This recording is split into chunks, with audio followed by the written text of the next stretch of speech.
Welcome to as doers. ఈ రోజు ఖచ్చితంగా 1 ఇయర్ అవుతుంది. ఈ ఫెస్టివల్ నేను తీయబట్టి. బట్ మధ్యలో కొన్ని రోజులు స్టాప్ చేశాను. మరి కంటిన్యూ చేశాను. ఎనీవే ఇదంతా కొంచెం పక్కకు పెడితే ఈరోజు ఆయుధ పూజ. మొత్తం సామాన్లన్నీ క్లీన్ చేసుకొని, మా వాళ్ళు బెల్లం కూడా దంచేస్తున్నారు. మొత్తం బెల్లం అంతా నీట్‌గా దంచుకున్నారు. ప్రసాదానికి బెల్లము, బొరుగులు అన్నీ మిక్స్ చేసుకొని ప్రసాదం చేసుకుంటాము. లాస్ట్‌లో ఆయుధ పూజ అయిపోయినాక పూజ అంతా కంప్లీట్ అయిపోయినంక లాస్ట్‌లో తీసుకుంటాము. బెల్లము, పప్పులు, బొరుగులు మొత్తం అంతా మిక్సింగ్ చేసి లాస్ట్‌లో తీసుకుంటాము. ఆల్రెడీ మిక్స్ చేసి పెట్టాము. లాస్ట్‌లో తీసుకుంటాము. మా నాన్న టెంకాయ కొట్టేసి పూజ కంప్లీట్ చేసేసారు. ఇంక నెక్స్ట్ మా టీమ్‌మేట్స్ మేము మొత్తం అంతా ఎళ్లి దర్శించుకుంటాము. మధ్యలో వచ్చిండేది నా అల్లుడు.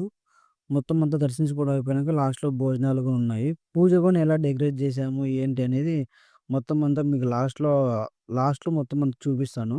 mo పూజ ఎలా చేశాము, ఏంటి అనేది. మొత్తం అంతా నా తమ్ముడు, నేను, మా బాబాయ్ కొడుకు మొత్తం అంతా ఎళ్లి మొత్తం అయిపోయింది. మొత్తం దర్శనం చేసేసుకున్నాము.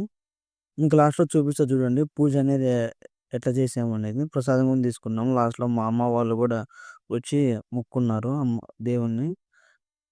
చూడండి లాస్ట్‌లో ఎలా పూజ చేసామనేది. మొత్తం నిమ్మకాయలన్నీ చెక్కేసి ఊర్లకి ఎవ్రీ ఇయర్ ఇలాగే చేసుకుంటాము. ఏదైనా గాని ఈ ఇయర్‌లో ఏదైనా గాని పెద్ద ఫెస్టివల్ ఉంది మాకంటే ఇదొకటే. ఆయుధ పూజ ఒకటే. ఈ పూజ ఒకటి మేము కొంచెం గ్రాండ్‌గా చేసుకుంటాము. దీని మించి ఏది చేసుకోము.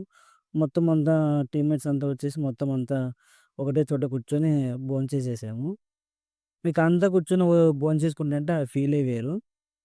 Thank you for watching AS wood works. If if you want any wood require of wood works please contact AS wood works.